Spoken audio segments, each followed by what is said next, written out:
Hi friends, மாடு வளர்த்தா லாபமா நஷ்டமா? விவசாயம் செய்கிறவங்க மட்டும்தான் ஆடு மாடுலாம் வளர்க்கணுமா? மற்றவங்க வளர்க்கக்கூடாதா? அப்படி வளர்க்கணும்னு ஆசைப்பட்டா கண்டிப்பாக அவங்க கிட்ட நிலம் அப்படிங்கிறது ரொம்ப அவசியமா? அப்படின்னு சொல்லிட்டு நிறைய பேருக்கு வந்து பார்த்தோன்னாக்கா டவுட்ஸுமே இருக்குங்க. எங்ககிட்ட வந்து பார்த்தோன்னாக்கா ஒரு 10 மாடு 10 ஆடு போல் இருக்குங்களா. ஸோ எங்களோட அனுபவத்தை இன்றைக்கி உங்கள் கூட வந்து ஷேர் பண்ண போகிறேங்க. வீடியோவை ஸ்கிப் பண்ணாமல் பாருங்கள். மாடு வளர்த்தா லாபம் இல்லாமலாம் இல்லைங்க. கண்டிப்பா லாபம் இருக்கு. ஆனா, அது அதிகப்படியான லாபமா? இல்ல குறைவான லாபமா? இல்ல நடுத்தரமான லாபமா? அப்படிங்கிறத நீங்க மட்டும் தாங்க முடிவு செய்ய முடியும். இப்ப நீங்க மாடு வளர்க்கணும்னு சொல்லி முடிவு பண்ணிட்டீங்கனாக்கா, கன்னுக்குட்டிய வாங்கி வளர்த்து பால் கறக்க போறீங்களா? இல்ல சினையா இருக்க மாட வாங்கி வளர்த்து பால் கறக்க போறீங்களா?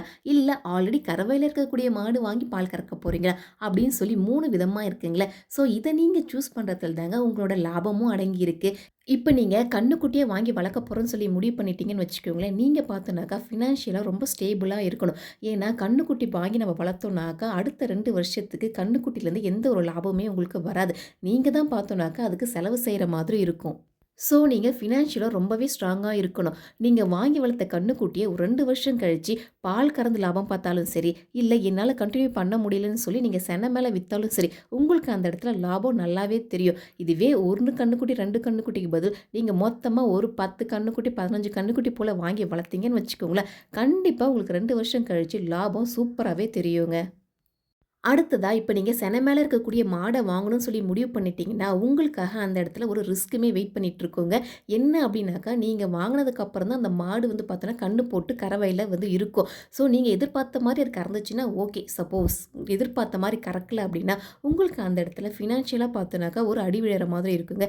ஸோ, இதெல்லாம் பார்த்தோன்னாக்கா, நீங்க ஹேண்டில் பண்ற மாரி தான் ரெடியா வந்து இருக்கணும். ஸோ, நீங்க சென மேல வாங்கக்கூடிய மாடு வந்து பார்த்தோன்னாக்கா, அதிகப்படியான முதல் போட்டு கடன உடனெல்லாம் வாங்கி வாங்கக்கூடாது. ஃபினான்ஷியலா உங்களுக்கு எப்படி ஸ்டேபிளா இருக்குன்னு தோணுதோ, அதுக்கேத்த போல தான் நீங்க வந்து வாங்கணும். அப்பதான் உங்களுக்கு வந்து ப்ராஃபிட்டுமே நல்லா வரும்.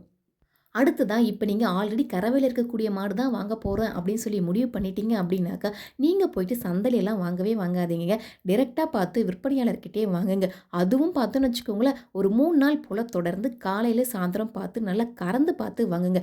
அப்பதான் அந்த மாடு எவ்வளோ கறக்குது அப்படின்னு சொல்லிட்டு உங்களுக்கான உண்மைத்தன்மை வந்து பார்த்தோன்னா தெரிய வரும். அது மட்டும் இல்லாம, இதுவரைக்கும் அந்த மாடு எத்தனை ஈத்து கண்ணு போட்டிருக்குன்னு சொல்லி அதையுமே நீங்க வந்து தெரிஞ்சுக்கணும். ஏன்னா, சில மாடு நல்லா கறக்கும். ஆனா, ஆல்ரெடி நெறைய ஈத்து கண்ணு போட்டு வயசான மாடா கூட நம்மகிட்ட விக்கிற மாதிரி இருப்பாங்க சில பேரு. அதனால அது எத்தனை ஈத்து கண்ணு போட்டிருக்கு அப்படின்னு சொல்லிட்டு செக் பண்ணிட்டு நீங்க வாங்குங்க. அது மட்டும் இல்லாம, இப்ப நீங்க வாங்கணும்னு சொல்லி முடிவு பண்ணிட்டீங்கன்னு வச்சுக்கோங்களேன், இந்த கண்ணு போட்டு எத்தனை நாள் ஆச்சுன்னு சொல்லி அதையுமே பார்த்து தாங்க வாங்கணும். கண்ணு போட்டு ஒரு 10லேருந்து 15 நாள் அப்படின்னா உங்களுக்கு ஓகே. இல்ல ஒரு 2 மாசம், 3 மாசம் போல ஆயிடுச்சுனாக்கா, உங்களுக்கு வந்து சீக்கிரமே பாலுமே விட்டுருமா, அந்த இடத்துலயுமே பார்த்தோனாக்கா, நீங்க வந்து ஃபினான்ஷியலா அடி வாங்குற மாதிரி இருக்கும். ஸோ, அதையுமே வந்து நீங்க கருத்துல வச்சுக்கிட்டு தான் மாட வந்து பிடிக்கணும். ஓகே. இப்ப நான் வந்து ஒரு 3 சினாரியோ சொல்லியிருக்கேன்ல. உங்களுக்கு இதுல எது ஓகே தோணுதோ, அத நீங்க சூஸ் பண்ணி அதுல நீங்க வந்து இன்வெஸ்ட்மென்ட் பண்ணிக்கலாம். அடுத்ததா பார்த்தோம்னாக்கா, மாட்டுக்கான தீவனம் ரொம்ப ரொம்ப முக்கியம். இப்ப உங்ககிட்ட நிலம் இருக்கு அப்டின்னாக்கா, நீங்க வந்து பார்த்தோன்னா, உங்க நிலத்திலேயே மாட்டுக்கான பில்லெல்லாம் பார்த்தோன்னா வெறச்சு நீங்க மாட்டுக்கு தீவனம் வந்து குடுத்துக்கலாம்.